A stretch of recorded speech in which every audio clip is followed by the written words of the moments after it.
Yo. Welcome everybody to another conversation here at The World Can Wait. Um, this week we're talking rape culture, which is a very difficult conversation to tackle. Many people would like to deny its existence, um, women included. To yesterday, we kind of got into what is rape culture, how it affects people, how it impacts people, men and women alike, how we as a culture and society tend to uphold rape culture. Um, Tonight, what we're planning on doing is just kind of speaking with our guest and hearing her story and kind of addressing some of the questions that I believe would come up if you heard the story, but you wouldn't ask if you are into conversations like this, right? It's easy to say, how could you? Why would you? Why didn't you? You should have. But when you're in the situation, it's a little bit different what's going through your mind and all of that. So that's kind of what we're going to try to tackle tonight. I'm not going to do too much more talking. I'm going to open us up in some prayer, and then we're just going to jump right into it.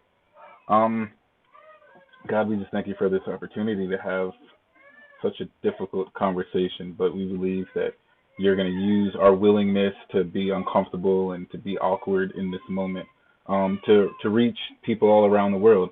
We know that just one of us can change the world, and so I just pray that this conversation would reach just one who would reach one more. Um, in Jesus' name, amen. Alrighty, so thank you for joining us. I was about to say your name, but my icebreaker asked you to say your name. So, will you tell everybody your name and one of the biggest lies or misconceptions about rape culture that just like aggravates you to no end? Uh, Hello, everyone. My name's Allison. I think one of the biggest misconceptions that's frustrating to me is that rape culture is only rape, or it's only forced sex and violence. It encompasses so many um, practices and beliefs and attitudes towards things. I think a lot of people are dismissive of it because they think this isn't something that's like within my orbit. This isn't something I'm exposed to. I've never been raped. I don't know anyone that has, therefore I'm not participating in it. And I think that's a huge misconception. um, so I think, yeah.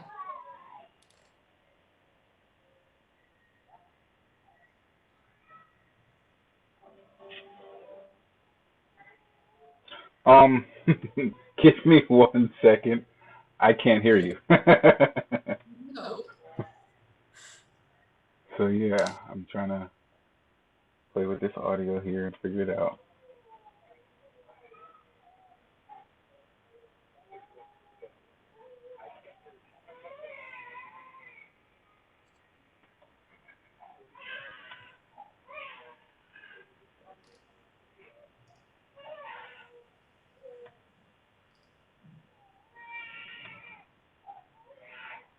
Okay, I wonder if I can hear you now. Can you hear me? Yep. Okay. There we go. Um, for somebody who hosts a podcast and all that stuff, I'm pretty terrible with technology, which is ironic because I used to work technology. Like I was an electrician in the Navy, so it's like, oh, you should know these things. But we're here. So if you wouldn't mind repeating yourself for me. Yes.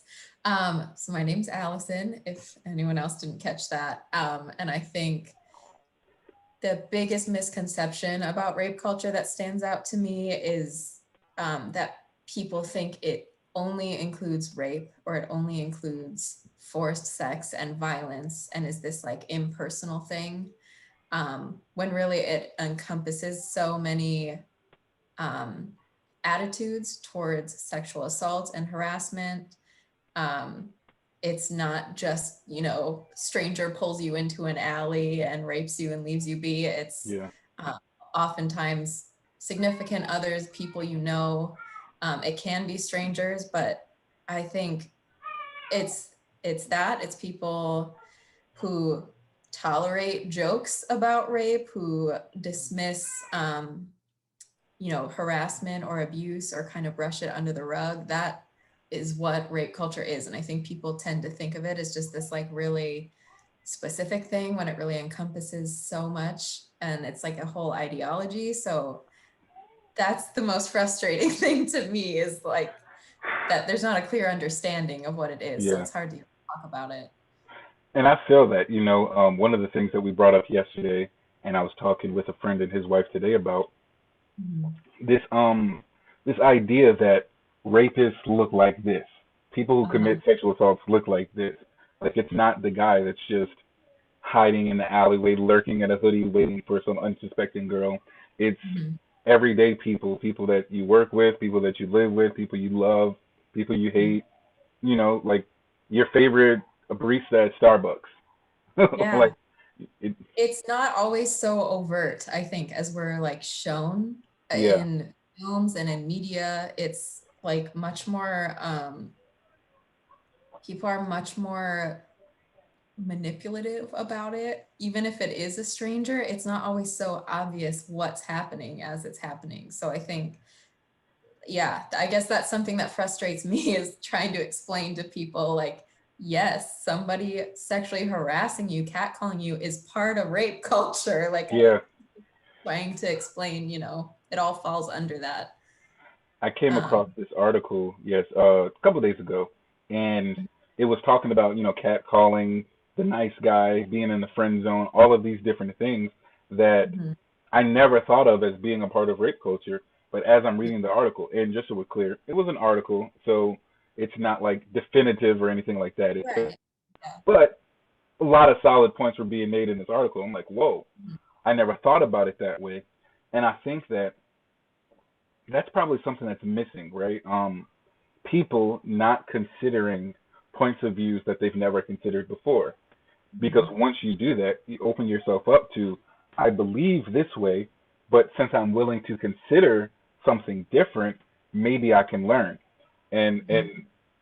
it's comfortable just knowing what you know and not ever being wrong. So like, how can I learn if I don't want to be wrong? And being wrong is, it's a mess. So it was really interesting reading that article, hearing the different aspects of rape culture, some of the ways that I've participated in and perpetuated rape culture unknowingly, and but it's ultimately irrelevant, right? Like there's so many things that every day as human beings we uphold, participate in, perpetuate, whether we want to or not, we're doing it. And I think ultimately, I think there's an argument that can be made that says if you don't take the time, the energy, the effort to learn about these things, then you want to. It's like if you're not learning about rape culture, then you want to uphold it. If you're not learning about racism, then you want to uphold it. If you're not learning about sexism, like all of these things. So without further ado, we're gonna dive in, which we've already been talking like 15 minutes, and it seems like how are we just now diving? It's like one of those movies where you watch 30 minutes and then you get the intro. That's what just happened, guys. You're welcome. Yeah. um, so what is Mhm. rape culture? That's how we kind of opened yesterday. If any of you guys out there saw or didn't see, go check it. But if you saw, then you heard four different definitions, I guess, of rape culture. None of them are right or wrong. It's just our understandings of rape culture that were being shared, right? And so, what we want to hear from you, Miss Allison, is how do you define rape culture? Um, I think trying to be very general at first, it is an entire society that tolerates um, sexual assault, sexual harassment, sexual abuse, rape, um, enables it by being minimizing it, dismissing it, turning it into like humor at times, and trying to like almost trivialize it in a way. I think it's not just rape culture isn't just bad people that live within a society. It's the entire society itself that Yeah. chooses to remain desensitized to it or to continue to normalize it.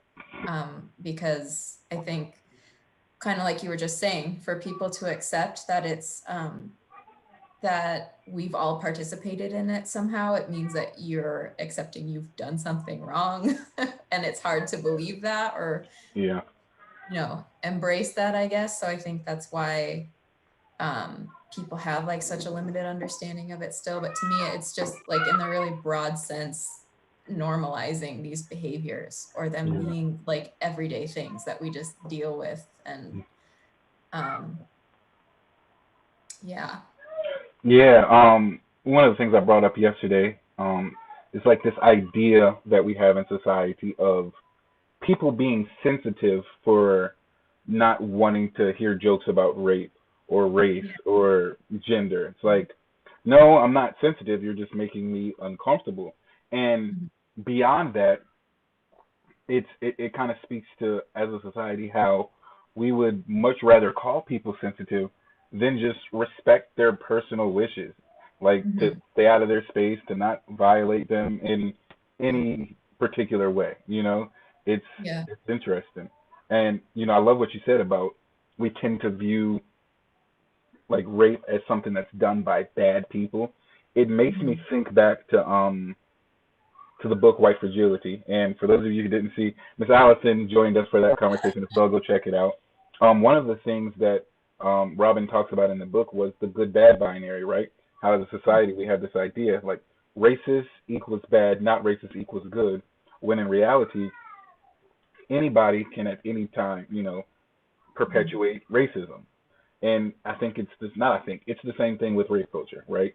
It's not just good people or bad people who do and don't rape. It's people. And what we're about to address tonight is this idea that there's more that a woman can do to stop what's happening or probably about to happen, right? Um, Mhm. I read this long definition that I found in an article yesterday about what rape culture is, and it was like rape culture is telling girls and women that and it was like a million things of what you can and can't do, where you can't be, who you got to be with, and it's like it was exhausting to read. It was exhausting for me to hear myself reading, and so it's like imagine living that, and that's kind of what I want people to take away from this, right? Um, and it was so I love it, right? The way everything comes together because I Miss Allison's going to share her story, but a couple months ago I came across it and I was like, wow, that's crazy, and like a million questions instantly enter into my mind, like why, how, why didn't you should have, maybe, and then Mhm. ultimately I came to the realization I wasn't in that situation. It's easy for me to say what I would do in that situation until you get in that situation, right? Um, I came across this post earlier today where it was like sexual assault is all of these different things taking place, and if you're doing it, then that's you committing sexual assault. Do better. Mhm. And I'm just like, facts. That's my comment. And then there's this girl in the comments who's like, true, but women should, take two cars. That way, if she's on the date and she starts to get uncomfortable, then she can just leave. And I'm like, I don't know. What if maybe we stop trying to come up with more excuses to blame women, right? Like y'all are already doing all of these millions of things just to try to feel safe, which, from my understanding and research, is something that it just already doesn't exist, right? Like there might be little pockets and moments where you're not so worried, but like generally speaking, feeling safe just isn't a thing, right? And so it's like, Yeah. what if we, instead of telling women that they should do more to not put themselves in situations, we just address society as a whole, and especially men, on what rape culture is, how to Mhm. not perpetuate it, what it looks like to actually get consent, and regardless of like how tedious it might feel to you to constantly have to get the next yes to go to the next stage in your sexual process, whatever that may be. It's like, Mhm. wouldn't you rather ask and like feel like you're being annoying than just violate somebody? I mean, and ultimately, I guess the answer is no, because the essence of rape, right, is my determination to violate your will, your Mhm. personal space, your body, all of that. Um, so yeah, what I'd like to do is open it up. Well, I said open it up for the fifth time. It's already open. What I'd like to do is throw it back to you and Okay. have you just kind of share your story as much as you're comfortable with sharing. And I'm going to ask some questions, the kind of questions that went on in my mind and probably will go on in a lot of people's minds. Um, Mhm. and we're going to learn.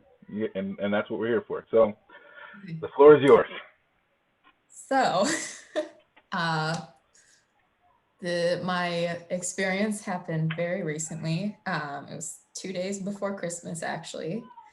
Um, I'm gonna give a lot of details just from the beginning, if that's all right.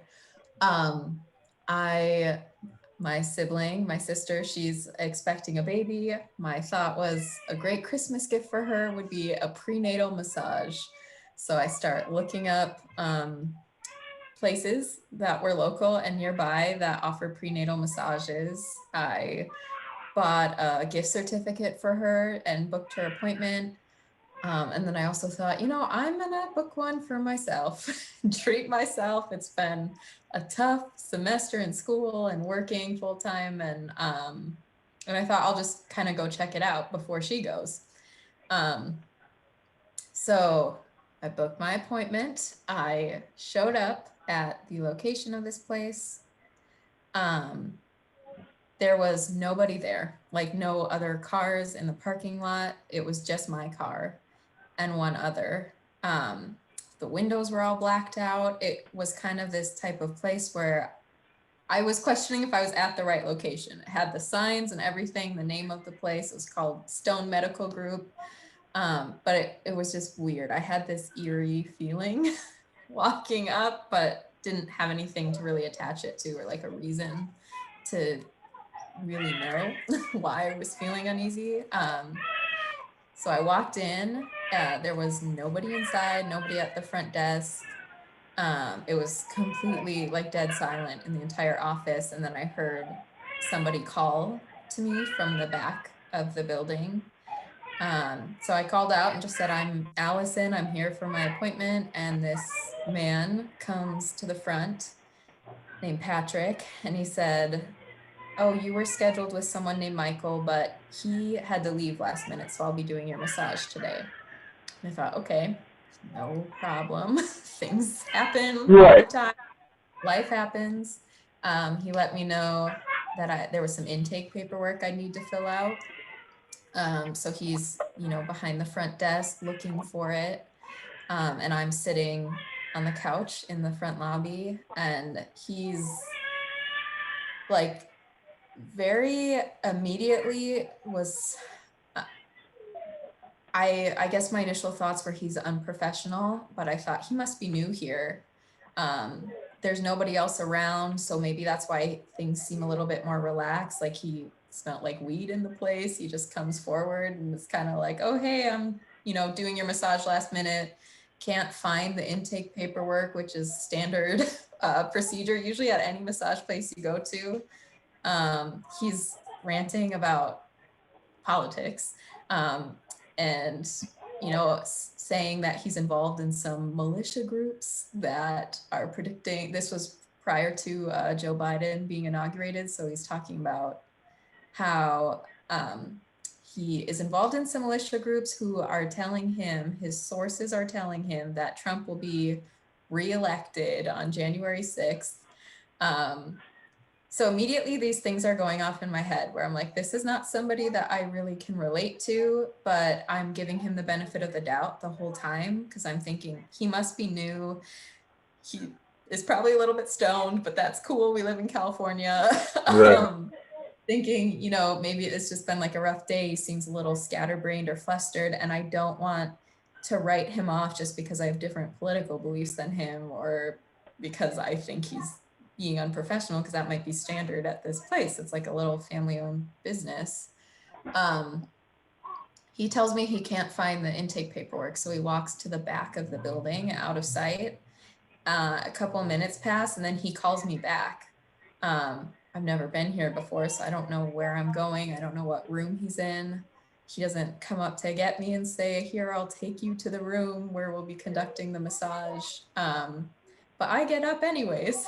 And as I'm walking back, I'm literally thinking that I'm about to get jumped. Like he's going to yank me into one of these rooms as I pass by because all the lights are turned off and the doors are kind of like slightly ajar. But that didn't happen. So that reassured me, oh, I'm being ridiculous. I'm overreacting, or my imagination is going, and this is fine. I find him in the room where the massage is going to be, and he's setting it up. So he was not prepared for my appointment. He's like putting sheets over the table, and it's like there's folded up like camera stands and stuff like that in there. Which at the time I didn't know that's what they were. It just kind of looked like a makeshift storage room / therapy room. It was weird, but every time I had a doubt in my mind, something would prove me wrong because I kept anticipating it was going to go wrong immediately, and it wasn't. So I thought, okay, I'm just overreacting, or like, my imagination spinning. He asked me like verbally, what areas do you want me to work on? And I just said my upper back. He asked what kind of pressure I wanted, and I said medium to light pressure. I'm just trying to relax today. And he asked if there's any areas I was uncomfortable with. And I said, I don't think so. I just want my upper back. And he, said, okay, I would probably be going across like your collarbone here, and kind of like on part of your pectoral muscles, if you're okay with that. I was like, yeah, that's fine. I've gotten plenty of massages before. That's all been kind of standard. So none of that seemed odd.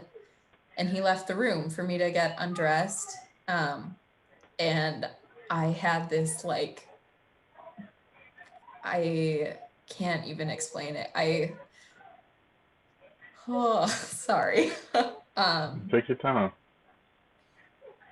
I knew something was wrong. I just like couldn't put my finger on it. And I thought it felt like I was making some sort of final decision by choosing to like undress and get on that table. Like I was committing to something and felt wrong about it, if that makes sense. And I texted my sister and my brother-in-law. I said, this is the address of where I'm at. I just want you guys to know. And got undressed and laid on the table, and he came in and then proceeded to assault me for 2 hours.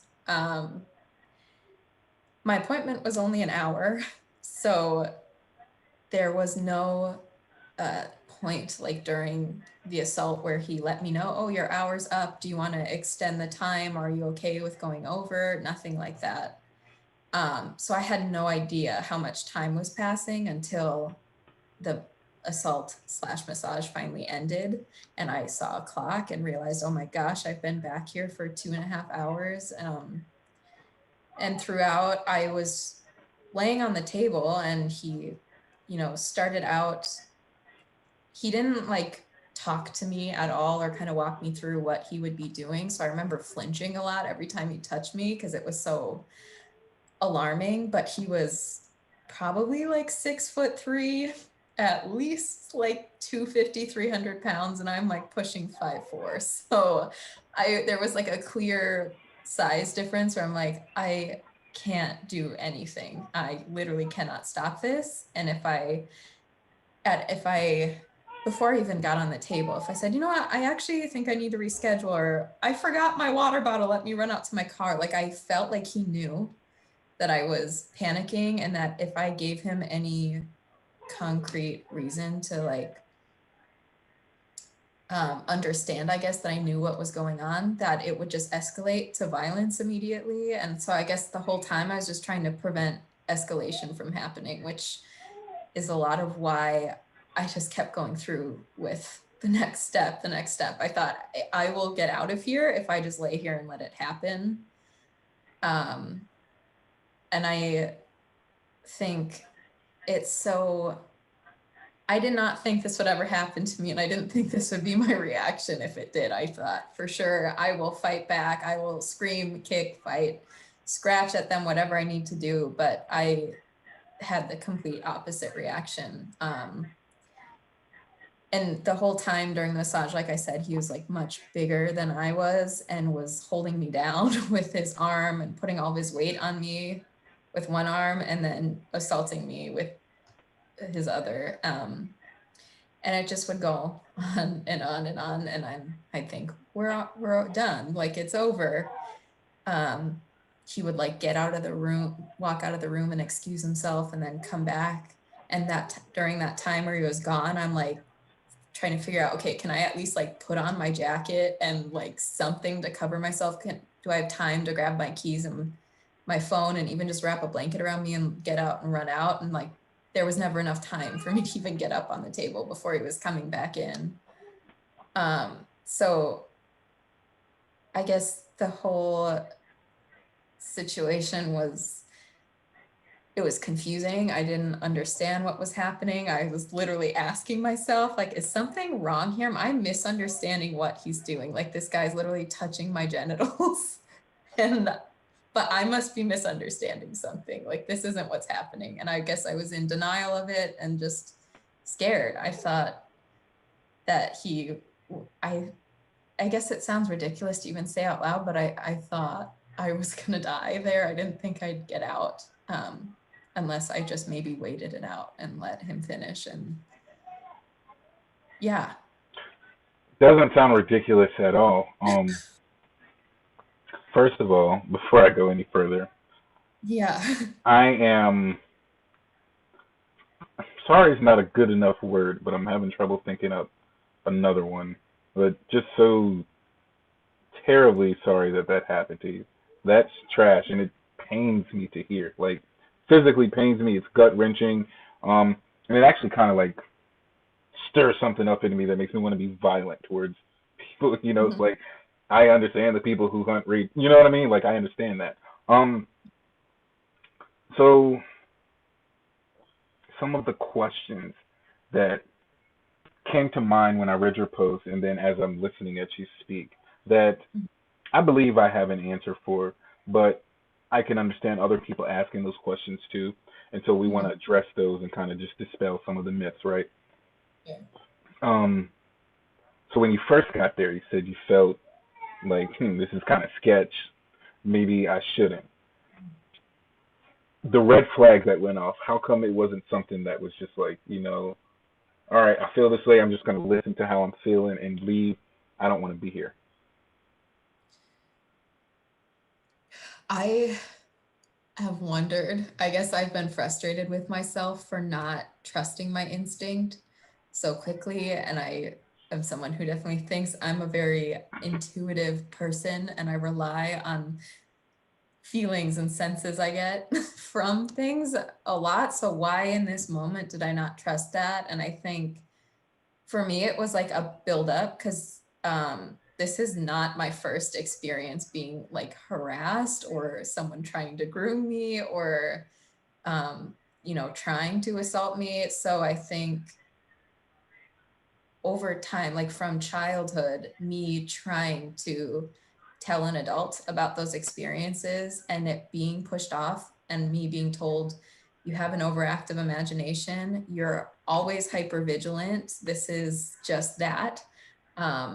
I really like true crime. I'm studying criminology, so this is like a topic I listen to, so I get dismissed a lot as like, you're just hyper vigilant and overactive because of all the stuff you watch, kind of thing.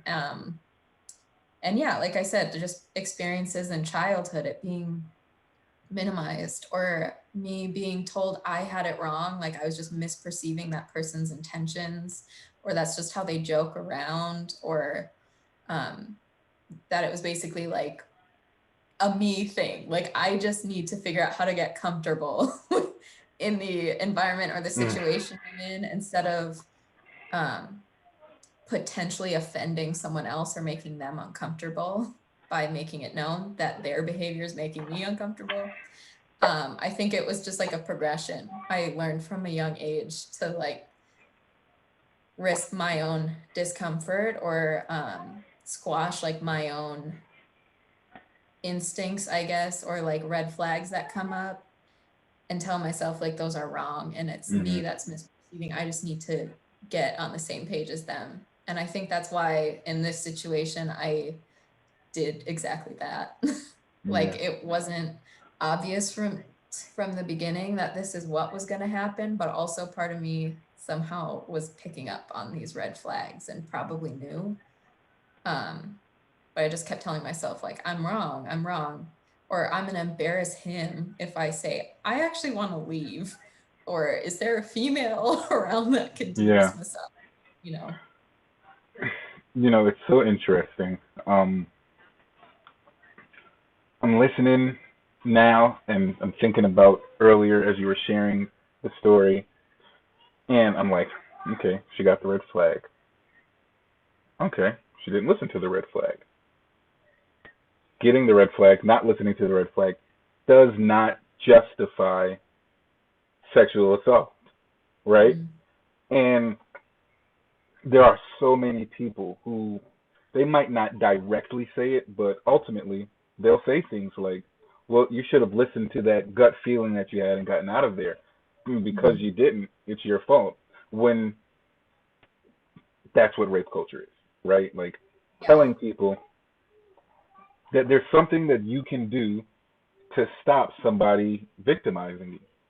Like Mm-hmm. we can take all the safeguards in the world, but at the end of the day, when people want to violate you and they're determined to do that, they're Mm-hmm. going to violate you. It might not have been you specifically, it would have been the next person or the next person.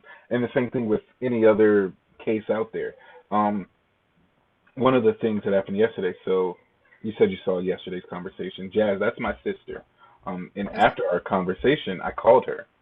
And one of the things that came up in our conversation was, we're continuing the conversation about rape culture. And it was like, how trash is it, right? That women are taught if you're being sexually assaulted or raped or something like that, to yell fire rather than rape because people are more likely to respond to that. And Yeah. like in a nutshell, that's rape culture.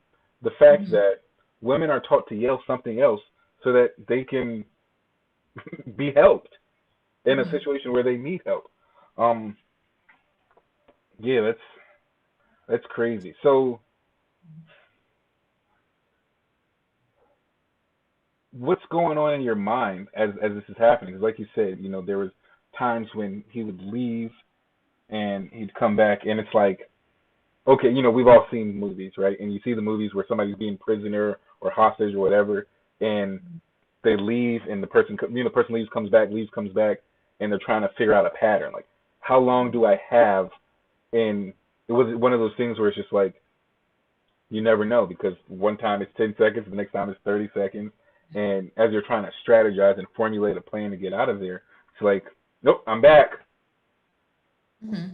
Um, the word you said the word strategize, and that was a lot. That was kind of what was going on in my head a lot of times was figure trying to plan for what's going to happen next, like trying to anticipate so I could figure out like how am I going to make it out of this building? There's literally nobody else in here but me and him. Um, and that was like my only goal. So I guess I was just trying to anticipate like what's he going to do next or how much time do I have if he gets up and leaves. Hmm. And then a lot of me was like playing out the different scenarios while he's assaulting me. Like, okay, if I just pause and say, can I go to the bathroom? Like, can you leave so I can, dress really quick? But then instead of going to the bathroom, I run for the front door or something. And like every time I was running through those scenarios, I didn't think I'd make it out. I thought if I run, he's literally going to kill me or he's just going to pin me down and rape me right there. And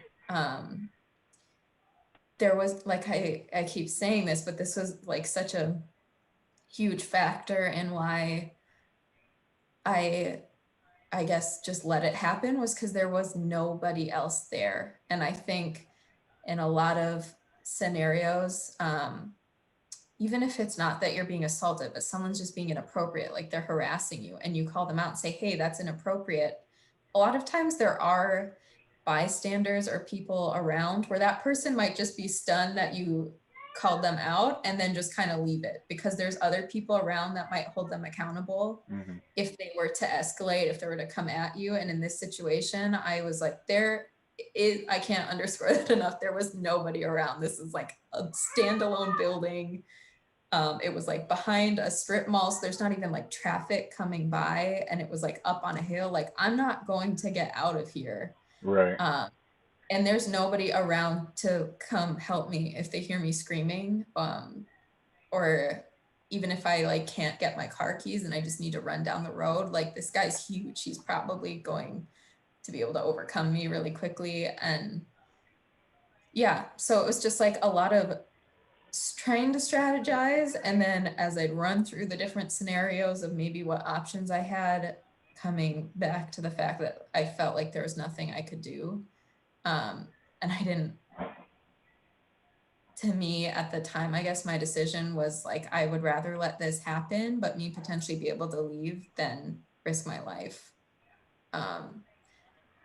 Or Hmm. him escalating to, violence. So it was that, but there was also like a lot of denial going on, because I remember I was, laying on my stomach for half the time. And, I don't know if you've ever gotten a massage, but there's like a thing you put your head in and so they can't see your face. And I was just crying, but trying not to move, or like, I didn't want him to know Yeah, that that's I understood something was going on. Yeah. And that I mhm. was upset. So I was like trying to hold really still. Right. Because if you play 'Cause oblivious, then it's like you're yeah. not bringing attention to the fact that he's doing exactly what he's doing, which then makes him uncomfortable and maybe aggressive. Yeah. So it was a lot of like me just trying to question, like, is this really happening? Am I wrong? Like, am I getting this wrong? Then understanding, oh my God, I'm being assaulted right now, and like I need to get out. And then feeling like I can't leave. I can't get up and run.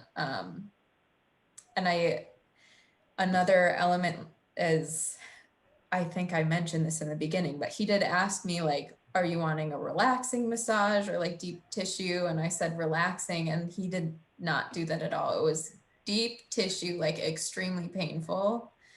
Um, and I've had deep tissue massages before. This was not like anything that I'd had before. I was in so much pain. And like I said, sorry if this is too graphic for some listeners, but he's assaulting me, he's touching my genitals in areas where I don't have knots and muscles there. It's like my pelvis, my hip bones. It hurt. Like I was crying because I was in so much pain, and just like trying to get through that and wait for it to end.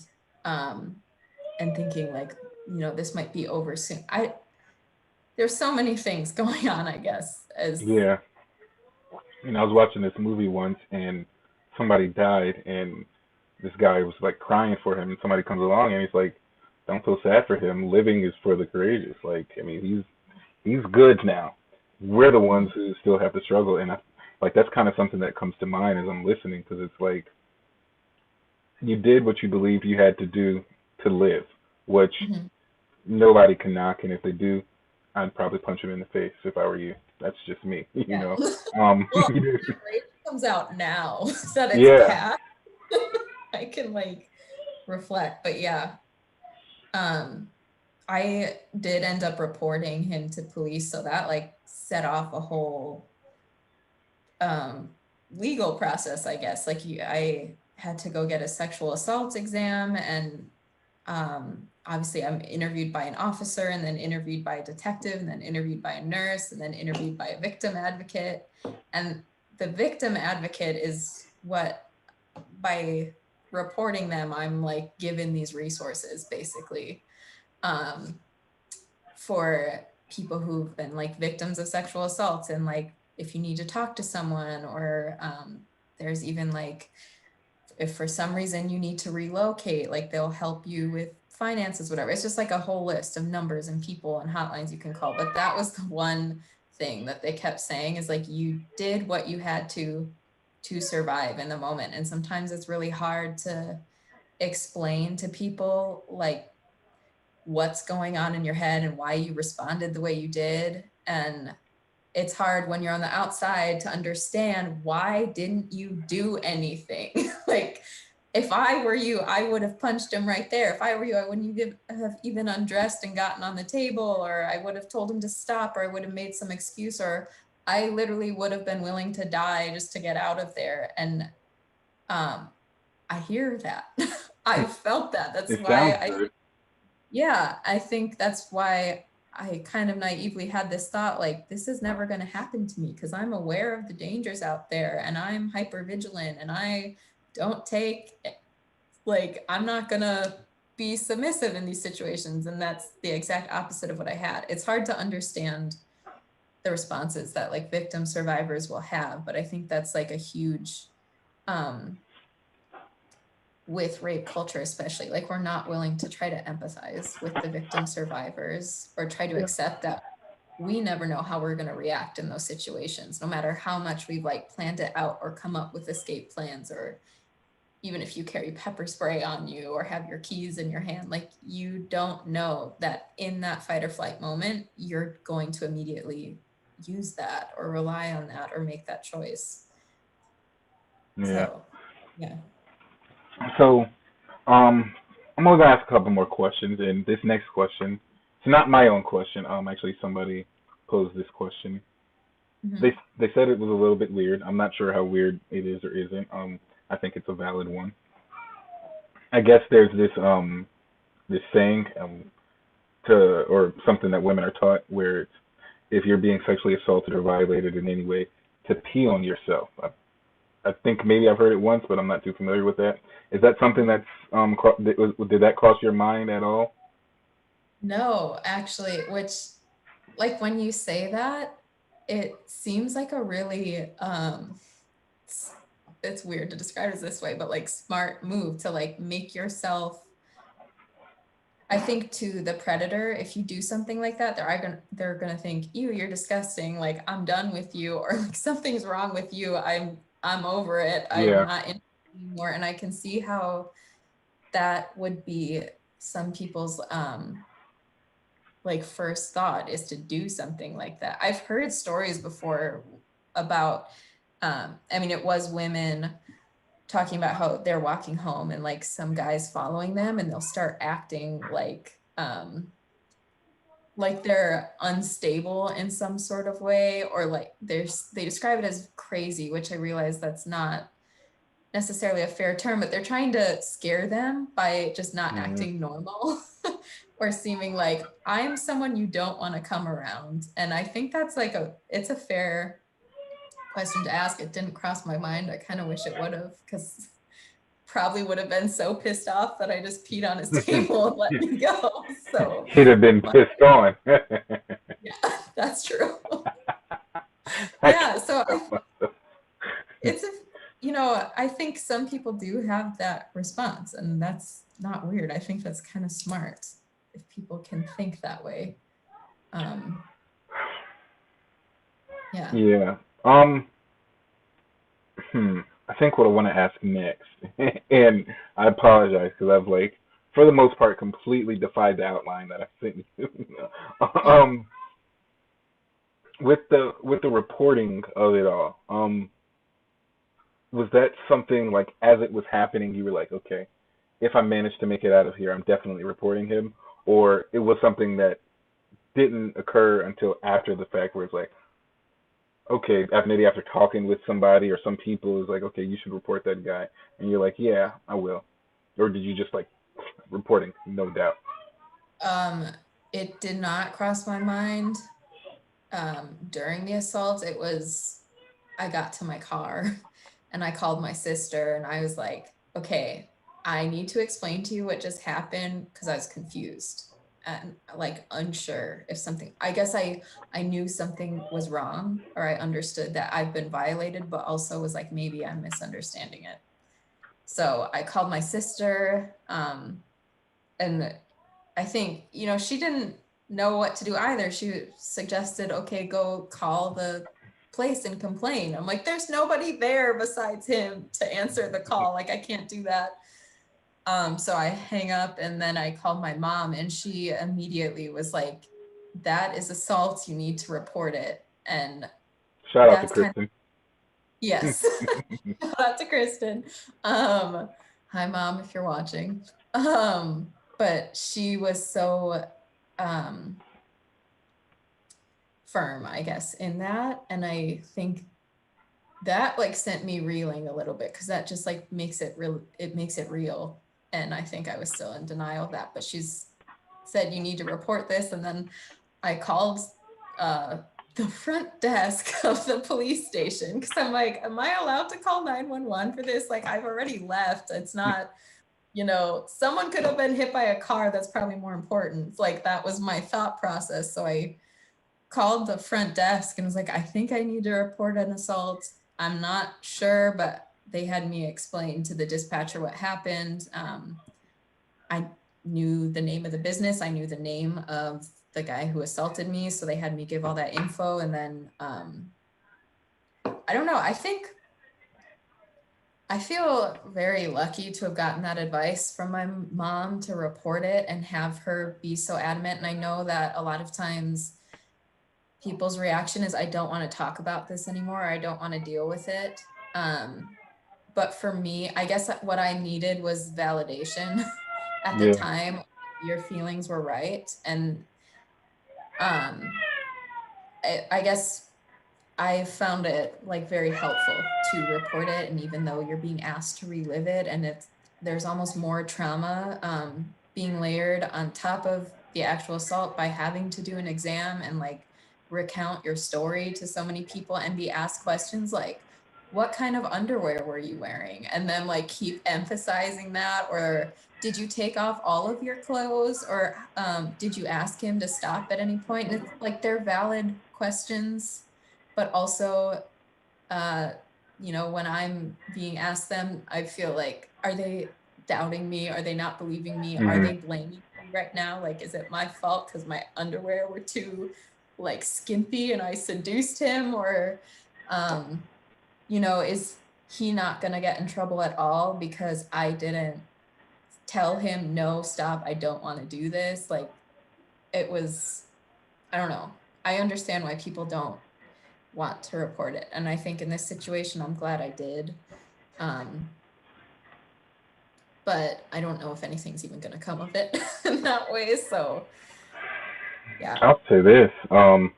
Those questions that you said you were being asked, the Mhm. couple that you gave the example of, I would see how it feels like, yo, are you doubting me? Um, Mhm. I think probably I would consider all of them valid except for what kind of underwear you were wearing. Like, I don't know what that has to do with anything. Like, Yeah. does it matter what kind of underwear I was wearing when I took my clothes off? Like, or whether I had it on or not? Like, is that relevant? Like, Mhm. I don't know. So my question about the whole reporting process now is, do you feel like maybe it would have been a less traumatic process if you didn't have to get interviewed by this person, this person, this person, this person, this person, and it was just like a collective thing? Um,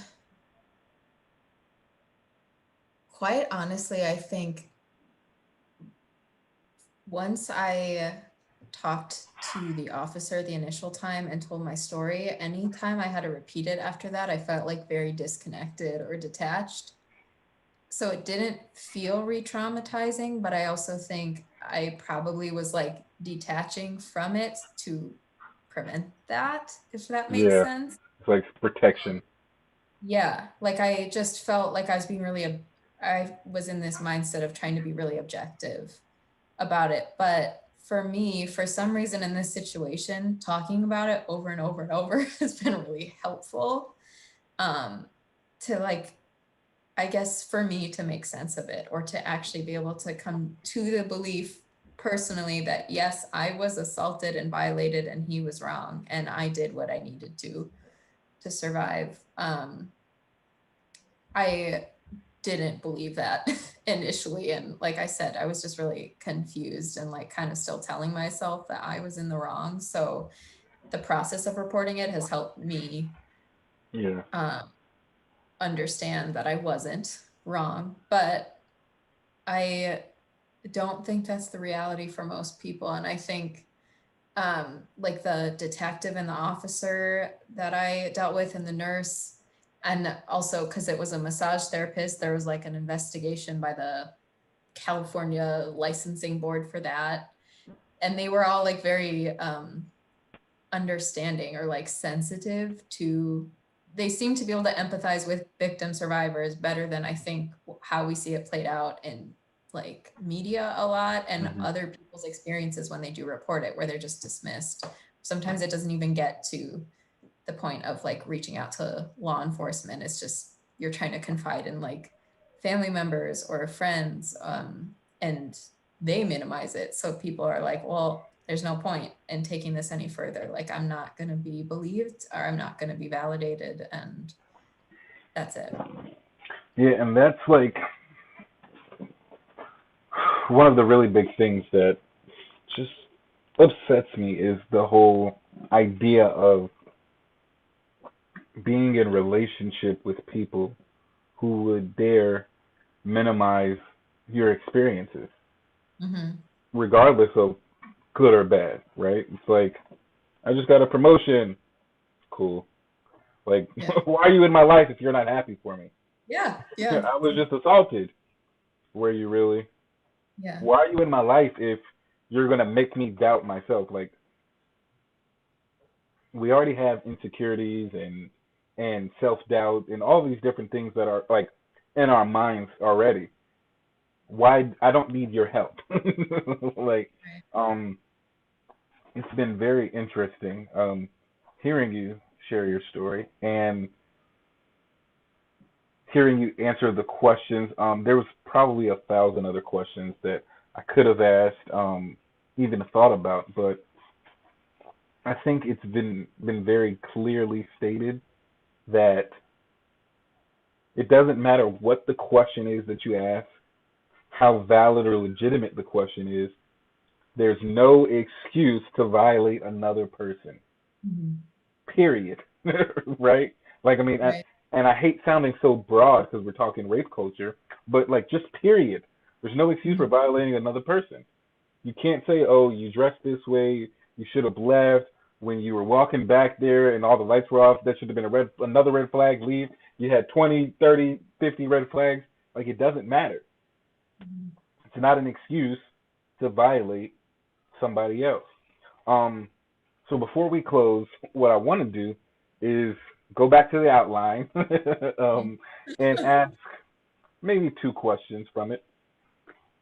The first one that I'm going to ask is, what are some of the ways that you've seen rape culture being upheld and perpetuated and playing itself out in society that maybe we're not cognizant of, right? Like, things happen all the Mm-hmm. time that we're not aware that that's what's happening, whether it's intentional, unintentional, malicious, or not. Just like I shared yesterday, and I'll say it gladly, proudly, not proudly, whatever, but boldly again today.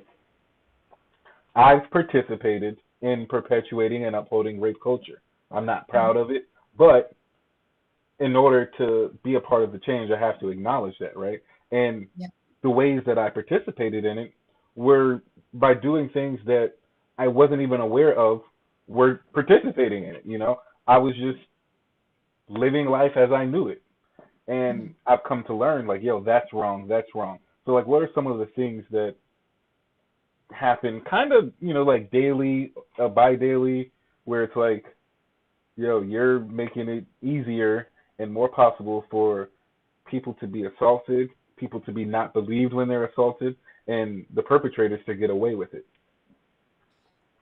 Um, like one of the biggest things that I notice is people are oftentimes unwilling to think critically about what they're consuming or what they're being exposed to, or conversations they're a part of or overhearing. So like you said just now, I've participated in rape culture because like I've been around people who like minimize it, dismiss it, make light of it, and not said anything, like as an example.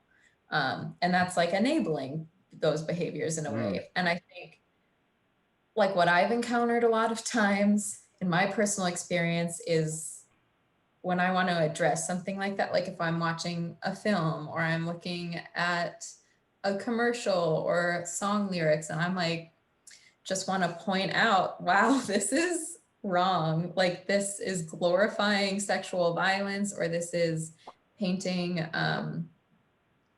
is almost like, I think even in media articles and stories that come out about these like really well-known people who are accused of or convicted of sexual assault, there's like a lot of empathizing with the accused or the actual predator instead of the victim survivor. And like when I've tried to call that out, I'm oftentimes brushed off as like, oh, you're just triggered or you're overthinking it. Not everything's always about that. And I think that I get that response because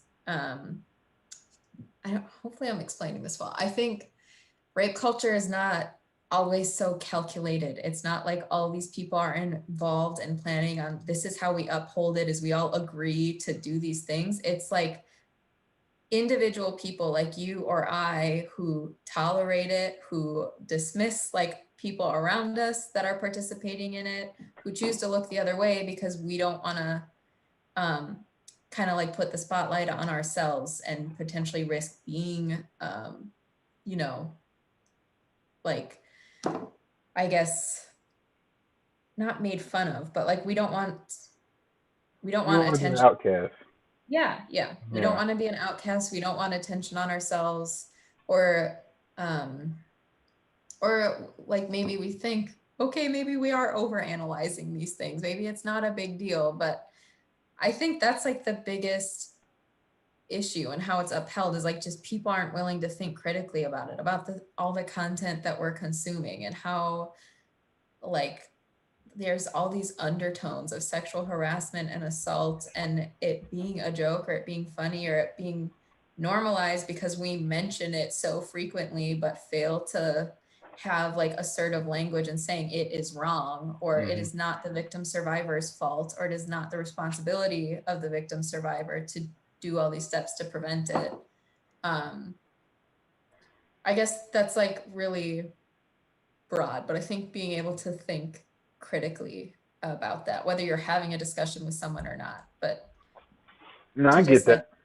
yeah, Yeah, take cause inventory, I guess. yeah, and that's the thing. Cause as you said, it's individual. It's not so much. All right, let's get together and have a meeting on how we're going to uphold rape culture. Right? It's people like you, people like me, who Mhm, hear a joke. Maybe we laugh, maybe we don't. Doesn't matter. We don't say anything about it.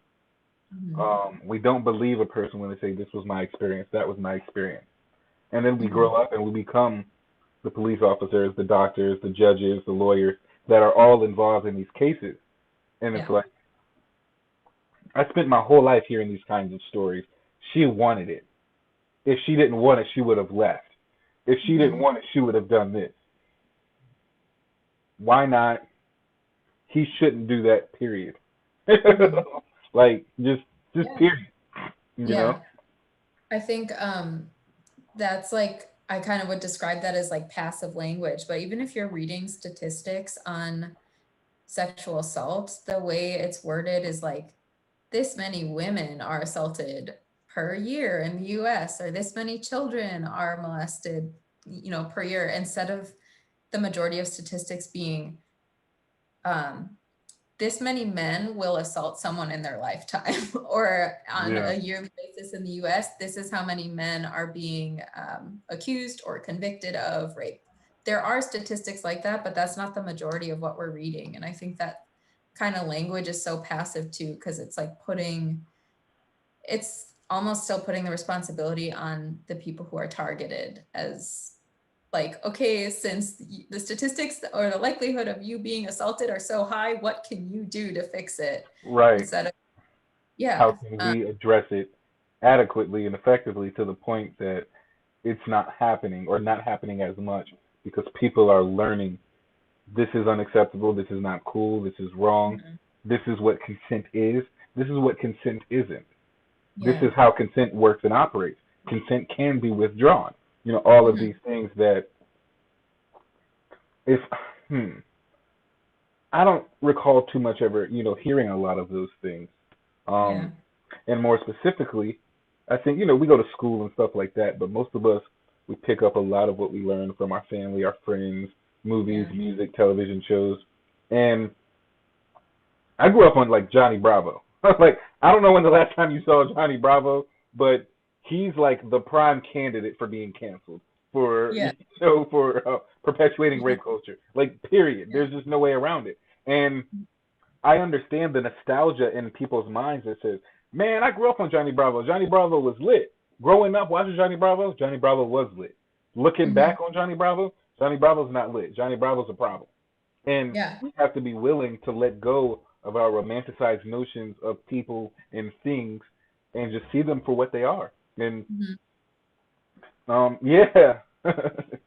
I think you have said too, like you're acknowledging I have upheld rape culture in my lifetime, whether it's because we're like viewers of shows like that or we're fans of artists or comedians who are predators and we choose to let's separate the art from the artist or, that kind of thing.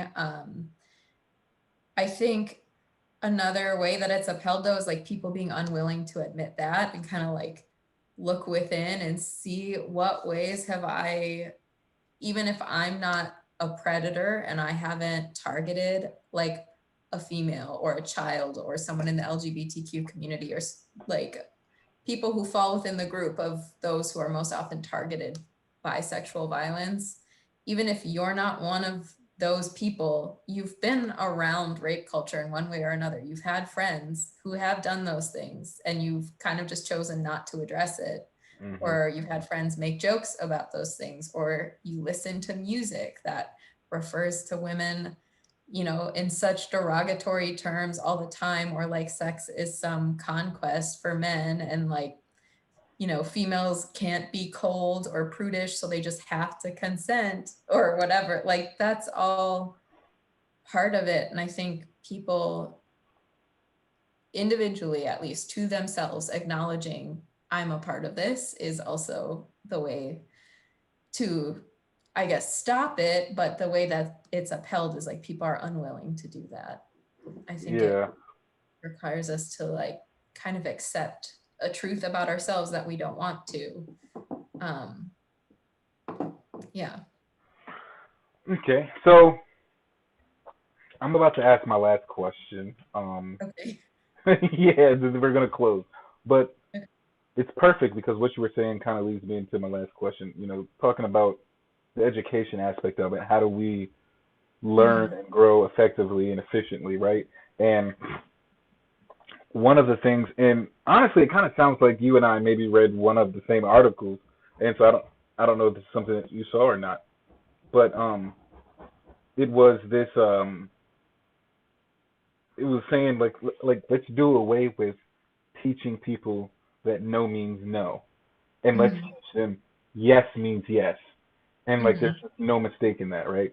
And I think that that's one of, if not the most effective ways that we can um, talk about and teach about rape culture to where there's Mhm. actual learning and growth.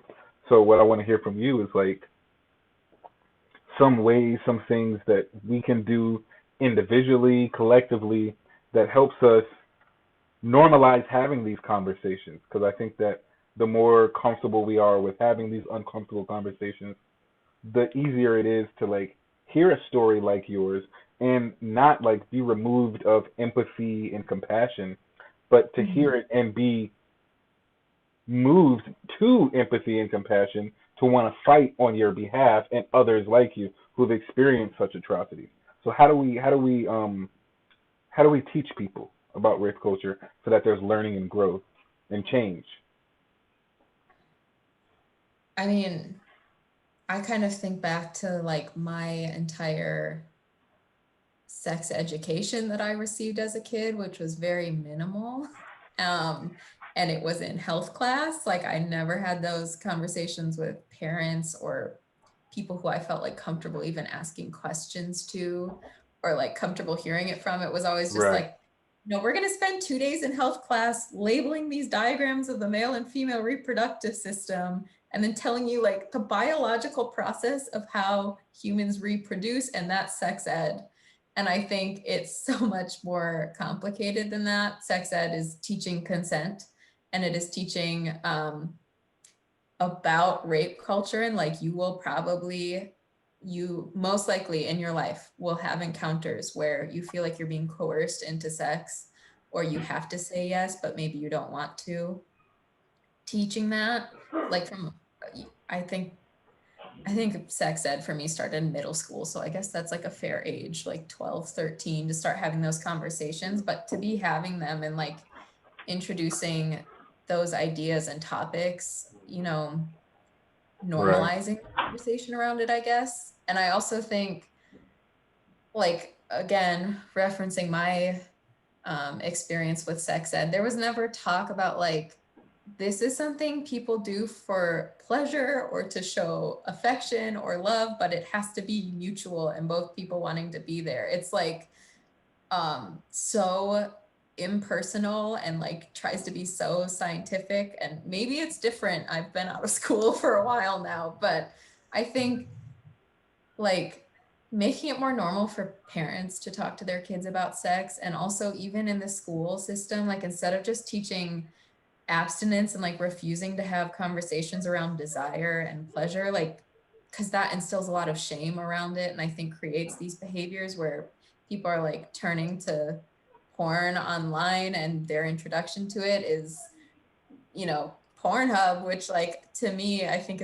I have a lot of issues with the way sex is portrayed and women are portrayed and consent is portrayed in that even. So I think, I guess, better sex education is like a first step. Teaching consent, teaching all the nuances of rape culture, and that it's normal. Like you're a human being, you're going to want to have sex, you're going um, to like have sexual partners in your life. And this is how you make sure there's consent, and you make sure that it's a mutual experience and that it's like safe and good. um, I think also, I guess, like, I mean, people always say believe people when they come forward. And I agree with that. But I think, kind of like you said, like you had questions when you were reading my post. And there's nothing wrong with that. I feel like a lot of people don't want to have conversations because they're like, oh, I'm going to be, um, scolded, or I'm going to say something wrong. And then I'll be in trouble, or like this will affect my reputation or how the person sees me. But that's how you start to undo rape culture, is by talking about it and maybe asking the wrong questions or saying something that is insensitive, and accepting like the feedback you get from someone, Yeah. um, to say, I don't think that's a fair question, or, I understand why you're asking that, but here, let me explain.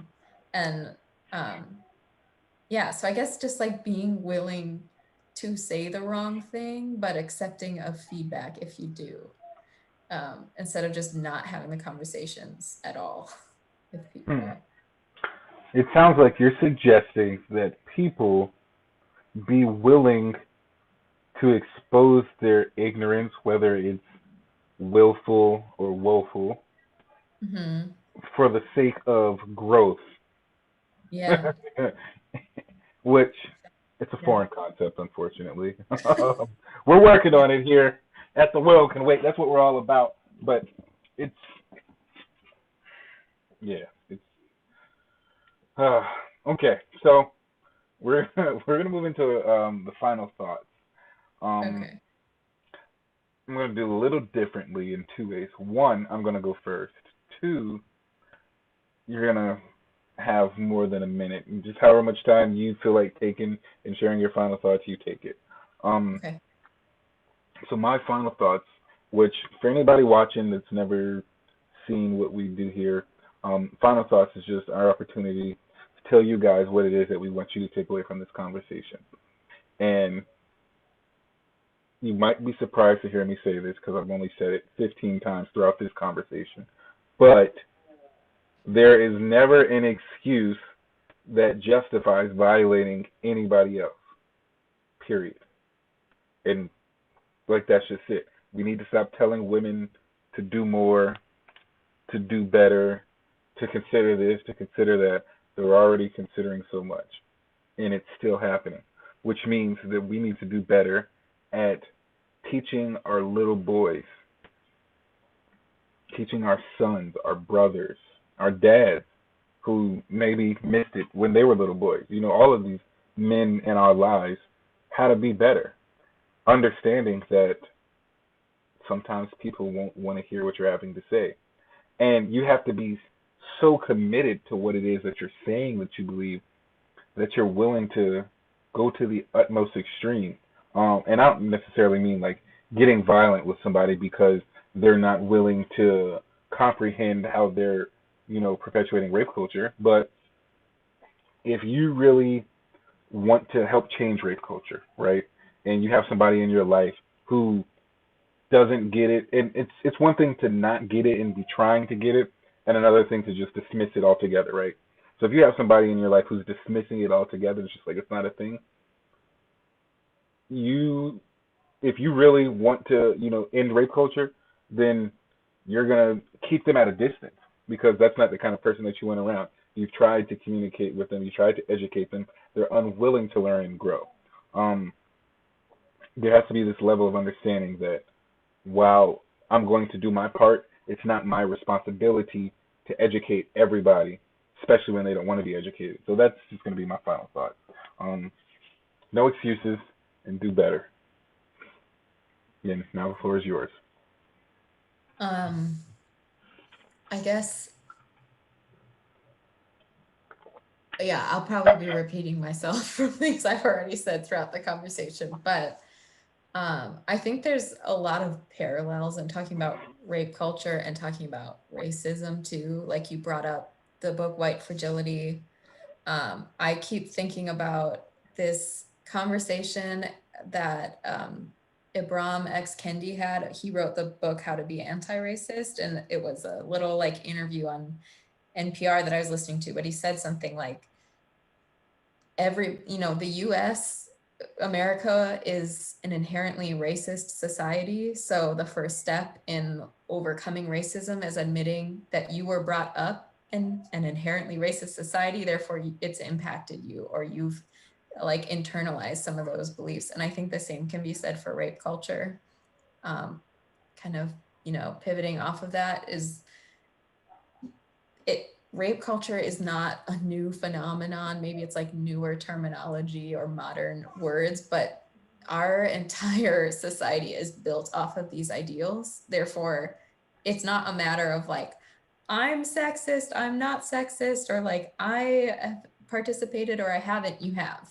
Like you grew up in a culture that normalizes sexual violence and abuse and assault. You've internalized that ideology. So I think the biggest thing is like we all have to be willing to kind of do some self-reflection and figure out what are ways that we have enabled it or participated, what are ways that we continue to, and like you said just a few minutes ago, be willing to like expose some of your ignorance still and have those conversations so that you can evolve and hopefully teach others like by the way you live and by example that they can too. Yeah, that's my final thought. Dope final thought. Okay, I'm gonna pray us out, but before I do, I'd like to definitely thank you for joining, participating in this conversation, sharing your story.